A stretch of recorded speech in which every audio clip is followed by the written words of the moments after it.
வணக்கம் மாணவர்களே. இந்த வீடியோவில் 10ஆம் வகுப்பு கணிதம் அலகு 3 இயற்கணிதம் இதில் பயிற்சி 3-15 முதல் கணக்கு பார்க்க போகிறோம். இது என்னன்னா கிராஃப் வரைபடம் பற்றிய கணக்கு. இந்த பயிற்சியில் ஒரு 6 கணக்குகள் இருக்கும். இதுக்கு முன்னால எடுத்துக்காட்டில் ஒரு 4 கணக்குகள் இருக்கும். இந்த 10 கணக்கையும் பார்த்துட்டிங்கன்னா உங்களுக்கு 8 மதிப்பெண்கள் உறுதியாக நீங்கள் வாங்கிடலாம். ரொம்ப ரொம்ப ஈஸியாக இருக்கும். இது நேர்மாறுபாடு மற்றும் எதிர்மாறுபாடு பற்றிய கணக்கு. நேர் மாறுபாடுனாலும் நேர் மாறல்னாலும் ஒண்ணுதான். சரியா? அதே மாதிரி எதிர் மாறுபாடுனாலும் எதிர் மாறல்னாலும் ரெண்டும் ஒண்ணுதான். சரியா? இப்ப வாங்க கணக்க பார்ப்போம். ஒரு துணிக்கடையானது தனது வாடிக்கையாளருக்கு வாங்கும் ஒவ்வொரு பொருளின் மீதும் 50% தள்ளுபடியை அறிவிக்கிறது. குறித்த விலைக்கும் தள்ளுபடிக்குமான வரைபடம் வரைக. மேலும் வரைபடத்திலிருந்து ஒரு வாடிக்கையாளர் ரூபாய் 3250 தள்ளுபடியாக பெற்றால் குறித்த விலையை காண்க. குறித்த விலையானது ரூபாய் 2500 எனில் தள்ளுபடியை காண்க. என்ன கொடுக்குறாங்க? ஒரு துணிக்கடை, ஒரு ஜவுளி கடையில வரக்கூடிய வாடிக்கையாளருக்கு எவ்வளோ அவங்க துணி எடுத்தாலும் சரி, ட்ரெஸ் எடுத்தாலும் சரி, அவங்களுக்கு எவ்வளோ தள்ளுபடி? 50% தள்ளுபடி. அப்ப 50% சதவீதம்னா 100 இல்லையா? அப்ப 50% பாதிக்கு பாதி தள்ளுபடி. 1000 ரூபாய்க்கு ட்ரெஸ் எடுத்தோம்னா எவ்வளவு நமக்கு தள்ளுபடி? 500 ரூபாய் தள்ளுபடி. 10,000 ரூபாய்க்கு எடுத்தோம்னா எவ்வளவு தள்ளுபடி? 5000 ரூபாய் தள்ளுபடி. இதான் கணக்கு. சரியா? முதல்ல நம்ம என்ன செய்யணும் அப்படின்னா அட்டவணை போடணும். அதுக்கடுத்து குறிக்க வேண்டிய புள்ளிகள் முதல்ல. ரெண்டாவது, இது நேர் மாறுபாடலா எதிர் மாறுபாடான்னு நம்ம சொல்லணும். மூணாவது, கேவோட மதிப்பை கண்டுபிடிக்கணும். நாலாவது, சமன்பாட்டை கண்டுபிடிக்கணும். கடைசியில முடிவை எழுதணும். சரியா? முதல் இது ஆரம்பிக்கலாமா? என்ன இது பண்ணா அட்டவணை போட்டு குறிக்க வேண்டிய புள்ளிகளை எடுத்து எழுதணும். பாருங்க, எவ்வளவு தள்ளுபடி? 50% தள்ளுபடி, பாதிக்கு பாதி தள்ளுபடி. சரியா? எதுக்கு நம்ம வரையணும்? குறித்த விலைக்கும் தள்ளுபடிக்குமான வரைபடம். பாருங்க, அட்டவணை போட்டுங்க. குறித்த விலை எக்ஸ், தள்ளுபடி ஒய், ரெண்டுமே ரூபாயில தான் இருக்கு. இதுல நம்ம 1000 மடங்கா எடுக்கலாம். அப்பதான் நமக்கு இந்த கேள்விக்கு பதில் சொல்றதுக்கு ஈஸியா இருக்கும். பாருங்க, 1000 ரூபாய் குறித்த விலை அப்படின்னா ஒரு ட்ரெஸ் எடுக்கிறோம், அதுல 1000 ரூபாய் போட்டிருக்கு. அப்ப நமக்கு எவ்வளவு தள்ளுபடி? பாதி, 500 ரூபாய் தள்ளுபடி. அதுக்கடுத்து பாருங்க, 2000 ரூபாய் போட்டிருக்கு ஒரு ட்ரெஸ்ல. அப்ப எவ்வளவு தள்ளுபடி? 2000ல பாதி, 1000 ரூபாய் நமக்கு தள்ளுபடி. அடுத்த ட்ரெஸ் எடுக்கிறோம், 3000 ரூபாய் போட்டிருக்கு. நமக்கு எவ்வளவு தள்ளுபடி? பாதி, 1500 ரூபாய் தள்ளுபடி. அடுத்து பாருங்க, ஒரு ட்ரெஸ்ல 4000 ரூபாய் போட்டிருக்கு. நமக்கு எவ்வளவு தள்ளுபடி? 2000 ரூபாய் தள்ளுபடி. அடுத்து ஒரு ட்ரெஸ் எடுக்கிறோம், 5000 ரூபாய் போட்டிருக்கு. நமக்கு எவ்வளவு தள்ளுபடி? 2500 ரூபாய் தள்ளுபடி. அதுக்கடுத்து இன்னொன்னு எடுக்கிறோம், 6000 ரூபாய் போட்டிருக்கு. நமக்கு எவ்வளவு தள்ளுபடி? 3000 ரூபாய் தள்ளுபடி. அட்டவணை நம்ம ஈஸியா போட்டோம். இப்ப பாருங்க, குறிக்க வேண்டிய புள்ளிகள் எக்ஸ், ஒய். அப்போ 1000, 500, 1000, 500. ரெண்டாவது புள்ளி பாருங்க, 2000, 1000, 2000, 1000. மூணாவது புள்ளி பாருங்க, 3000, 1500. 4000, 2000, 4000, 2000. சரியா? அதுக்கு அடுத்தது 5000, 2500. கடைசி புள்ளி என்னது? 6000, 3000. முதல் ஸ்டெப்பை நம்ம முடிச்சிட்டோம். அட்டவணை போட்டோம், குறிக்க வேண்டிய புள்ளிகளை எடுத்து எழுதியாச்சு. இப்ப பாருங்க, இந்த அட்டவணையில எக்ஸோட மதிப்பு குறித்த விலை அதிகரிக்கிறது, தள்ளுபடியும் அதிகரிக்கிறது. அப்ப இது என்ன மாறல்? நேர்மாறல் ஆகும். பாருங்க, எக்ஸின் மதிப்பு அதிகரிக்கும் போது ஒய்யின் மதிப்பும் அதிகரிக்கிறது. எனவே இது நேர்மாறல் ஆகும். நேர்மாறல்னாலும் நேர் மாறுபாடுனாலும் ரெண்டும் ஒண்ணுதான். சரியா? நீங்க மாறல் எழுதினாலும் சரி, மாறுபாடுன்னு எழுதினாலும் ரெண்டும் ஒண்ணுதான். 2 ஸ்டெப்பு முடிச்சிட்டோம். மூணாவது ஸ்டெப் என்னன்னா கேவோட மதிப்பு கண்டுபிடிக்கணும். நேர் மாறுபாடு நேர்மாறலை கே கண்டுபிடிக்கிறதுக்கு நமக்கு நிபந்தனை ஒய் பை எக்ஸ். இதை மாத்தி எழுதிடக்கூடாது. சரியா? பாருங்க, நீங்க எதனாலும் எடுத்துக்கலாம். ஒய்யோட மதிப்பு 500னா எக்ஸோட மதிப்பு 1000. ஒய்யோட மதிப்பு 1000னா இதோட மதிப்பு 2000. எதனாலும் நம்ம எடுத்துக்கலாம். சமமா தான் வரும். பாருங்க, முதல்ல இது எடுத்துக்கலாமா? ஒய்யோட மதிப்பு 500. ஒய்யோட மதிப்பு 500, எக்ஸோட மதிப்பு என்ன இருக்கு? 1000. சரியா? 1000. கேன்சல் பண்ணுங்க. 2 0க்கு 2 0 கேன்சல். 4 5, 2 10. அப்ப என்ன வந்திருக்கு? 1/2. எதோட மதிப்பு? கேவோட மதிப்பு 1/2 கண்டுபிடிச்சிட்டோம். இப்ப நம்ம சமன்பாடு கண்டுபிடிக்கணும். சமன்பாடுனா என்னன்னா, இதை அப்படியே மாத்தி எழுதிக்கங்க. y by x equal to k. பாருங்க, கேவோட மதிப்பு தான் 1/2. அப்ப இந்த இடத்துல y ஈக்குவல் டு கேக்கு பதிலா 1/2 இந்த எக்ஸ் இங்க வகுத்தல் இருக்கு, அங்க வந்தா பெருக்கலாம் மாறும். இதான் சமன்பாடு. சரியா? இதை கொஞ்சம் எழுதிக்கிட்டா நன்றாக இருக்கும். பாருங்க கேவோட மதிப்பு 1/2. இது அப்படியே மாத்தி எழுதிட்டோம். y/x = k. அப்போ y = கேவோட மதிப்பு பிரதிட்டோம். இந்த எக்ஸுங்க வந்தா பெருக்கலாம் மாறுச்சு. இதான் சமன்பாடு. அதுக்கு அடுத்தது வரைபடத்துல இருந்து 2 கேள்விக்கு நம்ம விடை எது பண்ணிக்கலாம். இப்ப நம்ம வரைபடம் வரைய போறோம். வரையலாமா? பாருங்க வரைபடம். ஒரு கிராஃப் எடுத்துக்கங்க.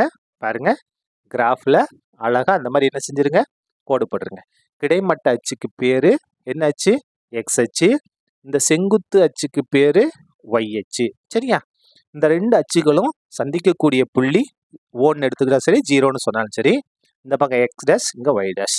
பாருங்க அளவு திட்டம் ரொம்ப ரொம்ப முக்கியம். எக்ஸ் அச்சுல பாருங்க நம்ம 1000 மடங்குல எடுத்திருக்கோம். 1000, 2000, 3000, 4000, 5000, 6000, 7000, 8000, 9000, 10000. ஒய் அச்சுல பாருங்க 500 மடங்குல எடுத்திருக்கோம். 500, 1000, 1500, 2000, 2500, 3000, 3500, 4000, 4500 எடுத்திருக்கோம். சரியா? அந்த மடங்குல எடுத்திருக்கோம். இத அளவு திட்டத்துல மறக்காம எழுதுறோம். பாருங்க எக்ஸ் அச்சில் 1 சென்டிமீட்டர் = 1000 அலகுகள். நீங்க வெறும் மட்டும் போட்டுக்கலாம் சரி, அப்படி இல்லைன்னா அலகுகள்னு எழுதினாலும் சரி. சரியா? அலகுகள். ஒய் அச்சுல 1 சென்டிமீட்டர் என்ன எடுத்திருக்கோம்? 500 அலகுகள். பாருங்க இது எல்லாமே ஒவ்வொரு சென்டிமீட்டர் தான். இது 1 சென்டிமீட்டர், இது எல்லாமே என்ன எடுத்திருக்கோம்? இங்க 1000 எடுத்திருக்கோம், இங்க 500 எடுத்திருக்கோம். பாருங்க எப்பயுமே பாருங்க இந்த எக்ஸ் அச்சு வரையறீங்க இல்லையா? பாருங்க இந்த பளிச்சுன்னு இருக்கு இல்லையா? அந்த லைன்ல தான் நீங்க வரையணும். அதே மாதிரி இதுவும் அப்படிதான். இப்போ புள்ளிகளை குறிக்கலாமா? முதல் புள்ளி பாருங்க இங்க இருக்கு பாருங்க. முதல் புள்ளி 1000, 500, 2000, 1000. முதல் புள்ளி பாருங்க. எக்ஸ் அச்சுல 1000 இங்க இருக்கு, ஒய் அச்சுல 500 இங்க இருக்கு. அப்ப 1000ல இருந்து மேல போகணும், 500ல இருந்து வலது பக்கம் வரணும். இதான் என்னது? முதல் புள்ளி 1000, 500. ரெண்டாவது புள்ளி என்னது பார்த்தோம்? 2000, இங்க இருக்கு பாருங்க. 2000, 1000. பாருங்க எக்ஸ் அச்சுல 2000 இங்க இருக்கு, ஒய் அச்சுல 1000 இங்க இருக்கு. அப்ப 2000ல இருந்து மேல் நோக்கி போகணும், 1000ல இருந்து வலது பக்கம் வந்தோம்னா இந்த இடம் வரும். இதான் என்னது? 2000, 1000. நான் வந்து பேனாவில் போட்டுக்கிட்டு இருக்கேன், நீங்க பென்சில் தான் பயன்படுத்தணும், அதை மறந்துடக்கூடாது. சரியா? அடுத்து பாருங்க 3000, 1500. பாருங்க எக்ஸ் அச்சுல 3000 இங்க இருக்கு, 1500 இங்க இருக்கு பாருங்க. அப்போ 3000ல இருந்து மேல் நோக்கி வரணும், 1000ல இருந்து வலது பக்கம் வரணும். இதான் என்னது? நமக்கு தேவையான புள்ளி என்ற புள்ளி 3000, 1500. சரியா? அடுத்த புள்ளி பாருங்க 4000, 2000. பாருங்க எக்ஸ் அச்சுல 4000 இங்க இருக்கு, ஒய் அச்சுல 2000 இங்க இருக்கு. அப்ப 4000ல இருந்து மேல் நோக்கி வரணும், இந்த 2000 இந்த பக்கம் வரணும். இதான் என்னது? நமக்கு தேவையான புள்ளி 4000, 2000. அடுத்து 5000, 2500. பாருங்க 5000 இங்க இருக்கு, 2000 இங்க இருக்கு. அப்ப 5000ல இருந்து மேல் நோக்கி வரணும், 2000ல இருந்து வலது பக்கமா வரணும். இதான் என்னது? 5000, 2500. அதுக்கடுத்து கடைசியா 6000, 3000. 6000 இங்க இருக்கு, 3000 இங்க இருக்கு பாருங்க. அப்ப இந்த இடத்துக்கு வரும். சரியா? 6000ல இருந்து மேல் நோக்கி வரணும், 3000 வலது பக்கமா வரணும். அப்ப இதான் என்னது? 6000, 3000. பாருங்க இந்த புள்ளிகள் எல்லாத்தையும் நம்ம என்ன செஞ்சிடணும்? ஸ்கேலை வச்சு அழகா இணைக்கணும். ஸ்கேல் எடுத்துக்கலாமா? பாருங்க ஸ்கேலை வச்சு எங்க இருந்து ஆரம்பிக்கணும் பாருங்க. இந்த 0 இருக்கு இல்லையா? இங்க இருந்து ஆரம்பிக்கணும். நல்லா நீட்டா அழகா இணைச்சிடணும். இணைச்சிருவோமா? பாருங்க நல்லா நீளமா போட்டு விட்டு இந்த இடத்துல மறக்காம அம்புக்குறியை போடணும். அம்புக்குறியை அங்க போட்டணும். சரியா? திரும்பவும் சொல்றேன், இங்க எது பயன்படுத்தணும்? பென்சில் தான் பயன்படுத்தணும். இதுல வந்து நம்ம இந்த சமன்பாட்டை எழுதிட்டோம்னா நமக்கு நல்லா இருக்கும். சமன்பாடு இங்க இருக்கு பாருங்க. y = 1/2 × x. அதை இந்த இடத்துல எழுதிருவோமா? பாருங்க y = 1/2 × x. சரி, நம்ம வரைபடம் வரைஞ்சிட்டோம். இதுதான் நமக்கு தேவையான வரைபடம். இதுல 2 மதிப்புகளை நம்ம கண்டுபிடிக்கணும். கண்டுபிடிக்கலாமா? முதல்ல பாருங்க தள்ளுபடி 3250னா குறித்த விலை எவ்வளவு? தள்ளுபடி எங்க இருக்கு பாருங்க. இங்க இருக்கு தள்ளுபடி. எவ்வளவு தள்ளுபடி? 3250. பாருங்க 3000 இங்க இருக்கு, 3500 இங்க இருக்கு. இந்த 3000க்கும் 3500க்கும் நடுவில் ஒரு கோடு பளிச்சுன்னு இருக்கு பாருங்க. இதான் என்னது? 3250. இப்ப என்ன செய்யணும் அப்படின்னா, இந்த 3250 இருக்கா, இதுல இருந்து ஒரு கோடு வரையணும். எங்க? வலது பக்கம் எது வரைக்கும் இந்த கிராஃபை தொடர வரைக்கும் வரணும். பாருங்க கிராஃபை தொட்டுட்டோமா, இந்த கிராஃபை தொட்டுட்டு அப்படியே கீழே வரணும், கீழ் நோக்கி வரணும். கிராஃபை தொட்ட பிறகு எங்க வரணும், கீழ் நோக்கி வந்துடணும்.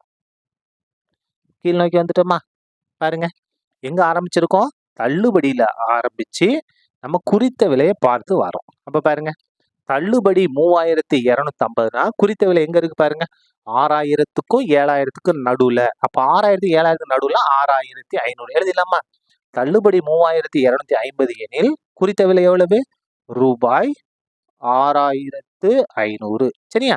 ரெண்டாவது பாருங்க, குறித்த விலை 2500 தள்ளுபடி எவ்வளவு, குறித்த விலை எங்க இருக்கு பாருங்க, இதானே 2500. 2500 எங்க இருக்கும், 2000க்கும் 3000க்கும் நடுவுல ஒரு கோடு இருக்கா பளிச்சுன்னு, இதான் என்னது 2500. அப்ப இந்த 2500ல இருந்து நம்ம என்ன செய்யணும், ஒரு கோடு வரையணும். எது வரைக்கும், இந்த கிராஃபை தொடர வரைக்கும். நம்ம போட்டிருக்கோம் இல்லையா கிராஃபு, இந்த கிராஃபை தொட்டுட்டு அப்படியே இடது பக்கம் திரும்பிடுங்க. இடது பக்கம் திரும்பிடலாமா, பாருங்க இடது பக்கம் திரும்பிட்டோம்னா எந்த இடத்துக்கு வந்துட்டோம் பாருங்க, 1000க்கும் 1500க்கும் நடுவில். அப்ப என்னது 1250. எங்க ஆரம்பிச்சிருக்கோம், 2500ல ஆரம்பிச்சு எங்க வந்திருக்கோம், 1250க்கு வந்திருக்கோம். அப்போ தள்ளுபடி குறித்த விலை 2500னா தள்ளுபடி எவ்வளவு, 1250 எழுதிடலாமா. குறித்த விலை 2500 எனில் தள்ளுபடி எவ்வளவு, ரூபாய் 1250. இத மறக்காம எழுதிடணும். சரியா, அவ்வளவுதான். இந்த கிராஃப் முடிந்தது. நன்றி.